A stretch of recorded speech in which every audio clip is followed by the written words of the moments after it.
Hello friends, welcome to my channel Deepa's thought spicy hottie. বন্ধুরা, আজকে যে রেসিপিটি বানাবো তার জন্য নিয়েছি 4টে ডিম। ডিমগুলোকে আমি একটা পাত্রের মধ্যে ঢেলে নিয়েছি। তারপরে তার মধ্যে দিয়েছি কিছুটা জল, আর জলের মধ্যে দেখো কিছুটা লবণ যোগ করে দিয়েছি। দিয়ে আমি সেটাকে ভালোভাবে সেদ্ধ করার জন্য উনুনের মধ্যে বসিয়ে দিয়েছিলাম। সেদ্ধ হয়ে গিয়েছে, জল ফেলে ঠান্ডা জলে ধুয়ে এবার নিয়ে চলে এসেছি। লবণ দেওয়ার কারণ একটু যাতে না খোসাগুলো ফেটে যায়। সেদ্ধ হওয়ার সময় সুন্দরভাবে দেখো সেদ্ধ হয়েছে, কিন্তু একটারও খোসাও ফাটেনি, অথচ দেখতে বেশ ভালোই আছে। তারপর আমি যথারীতি হাতের প্রেসার দিয়ে ঠুকে ডিমের খোসাগুলো ফাটিয়ে হাত দিয়ে ছাড়িয়ে নিয়েছি। আর দেখো সুন্দরভাবে রয়েছে। অনেক সময় ডিমগুলো কেমন ফেটে যায়, তো সেদ্ধর সময় সেটা লবণ দিলে হবে না বন্ধুরা। তারপর আমি একটা ছুরি নিয়েছি, সেটা দিয়ে একটু একটু করে চিরা লাগিয়ে দিয়েছি, যাতে সমস্ত তেল ঝাল মশলা ওর মধ্যে প্রবেশ করে। তারপর আমি ফ্রাই প্যানটা যথারীতি আবার বসিয়েছি উনুনের মধ্যে। তারপর তার মধ্যে একটু কসুরি মেথি গরম করে নিলাম, রোস্ট করে নিলাম, গুঁড়ো করে রেখে দেব। তারপর সমস্ত উপকরণগুলো সাজিয়ে গুছিয়ে নিয়ে রেখেছি, আর বেসিক মশলাগুলোও পাশে সাজিয়ে রেখেছি। এবার দেখো রান্নাটা আমি শুরু করছি। ফ্রাই প্যানটায় তেল দিলাম, সর্ষের তেল, একটু গরম হয়ে যাবে। তারপরে আমি একে একে সমস্ত উপকরণ দিয়ে রান্নাটা শুরু করে দেব। দেখো তেল গরম হয়ে গিয়েছে। তারপরে আমি দিলাম সামান্য একটু লবণ আর দিলাম হলুদ, দিয়ে আমি এবার ডিমগুলো ভাজা ভাজা করব। তো একটু কালার যাতে ভালোভাবে আসে তার জন্য একটু লঙ্কা গুঁড়ো মিশিয়ে দিয়েছি।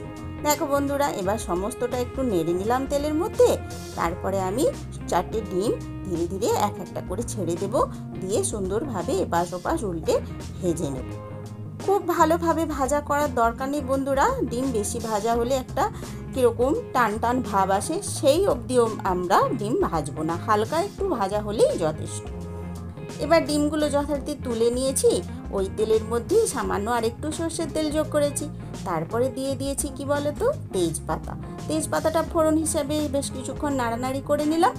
তারপরে এর মধ্যে দিয়ে দিলাম জিরে। জিরেটাও একটু বেশ লালচে আভা আসবে, সুন্দর গন্ধ আসবে, ততক্ষণ একটু ভাজা করে নিচ্ছি। এইবার দেখো সামান্য একটু চিনি যোগ করে দিলাম। চিনিটাও একটু সোনালি সোনালি আভা আসা অবধি নাড়ানাড়ি করব। তারপরে দিয়ে দেব রসুন কুচি। গ্রেট করা রসুন তোমরা বেটেও দিতে পারো, আমি সামান্য কুচি করে দিয়েছি। এটাও একটু লালচে আভা আসা অবধি নাড়ানাড়ি করব। তারপরে দেখো দিয়ে দিয়েছি কি বলো তো, আদা কুচি। আদাটাও আজকে আমি কুচি কুচি করে দিয়েছি, তোমরা গ্রেট করেও দিতে পারো, বেটেও দিতে পারো।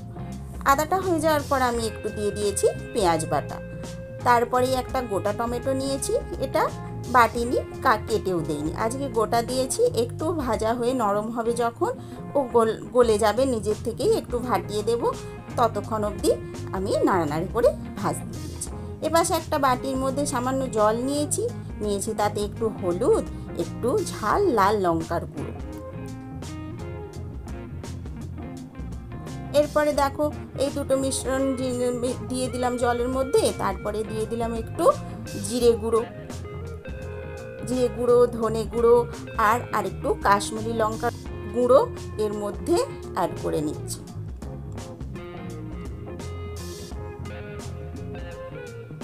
এবার দেখো বন্ধুরা, এবার দিয়ে দিলাম আরেকটু পরিমাণ মতো লবণ, স্বাদ মতো বুঝে দিয়ে সমস্তটাকে সুন্দরভাবে একটু নেড়ে নিলাম। গোলা হয়ে গিয়েছে জলের মধ্যে, সেইটা এবার ওই ভাজাভাজি মশলাগুলোর সাথে মিশিয়ে দিলাম, দিয়ে ভালোভাবে নেড়ে নিচ্ছি। এই দেখো টমেটোটাকে খুন্তির কোনা দিয়ে একটু ফাটিয়ে দিলাম। এইবারে সমস্তটা ভালোভাবে কষা হয়ে যাবে। দেখো কিছু সময় পরে যখন কষা কষা হয়ে গিয়েছে, তেল ছেড়ে এসেছে প্রায়, তখন আমি দেখো কেমন সুন্দর হয়ে গিয়েছে, কালারটাও একটু ডিপ হয়েছে, আর তেল ছাড়া ভাবও এসেছে। এই সময় আগে থেকে ফেটিয়ে রাখা টক দইটা যোগ করে দিলাম, দিয়ে সমস্তটা আবার ভালোভাবে নেড়ে নিচ্ছি। আরও কিছু সময় কষতে দেবো সমস্তটা। দেখো বন্ধুরা কেমন সুন্দরভাবে কষা হয়ে গিয়েছে, দেখো টকবক করে ফুটছে। এবার পুরো জলটা শুকনো শুকনো প্রায় হয়ে এসেছে। এই সময়টাতে ওই যে দই ফেটে রেখেছিলাম, সেই দইয়ের বাটি ধোয়া জলটা দিয়ে আর একটু ফুটতে দেবো।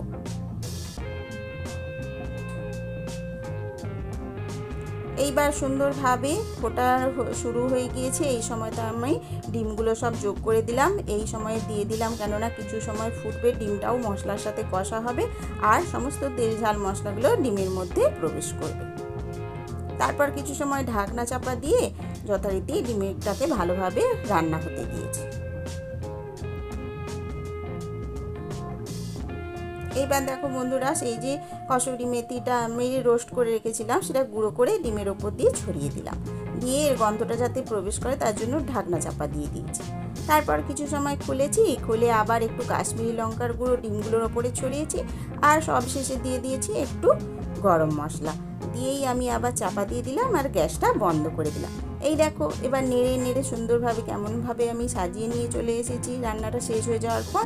এই যে ভাতের সাথে ভাজা, দুরকম ভর্তা, নুন, লেবু, এপাশে ডাল, অন্য তরকারি, চাটনি, পাঁপড় ভাজা আর জল, তার সাথে আজকের রান্না যেটা স্পেশাল আমি বানিয়েছি তোমরা এতক্ষণ দেখলে, সেই ডিম কষা বা ডিমের কারি, সেটা এর সাথে দিয়ে সুন্দরভাবে সাজিয়ে আসন পেতে পরিবেশনের জন্য আমি প্রস্তুত করেছি। ছন্দে এঁটে বাটনা বেটে কুটনো কুটে রাঁধি, রান্না শেষে আসন পেতে খাওয়ার জন্যে সাধি। ওরে সোনা মানা, এবার খেতে আয় না, আর দেরি করিস না, পেটে পিত্তি ফেলিস না। গরম গরম ডিম কষা, ঝাল ঝাল ভারী খাসা, চল চল খাবি চল, কেমন হলো খেয়ে বল। হ্যাঁ বন্ধুরা, তোমরাও বলো কেমন হয়েছে খেয়ে।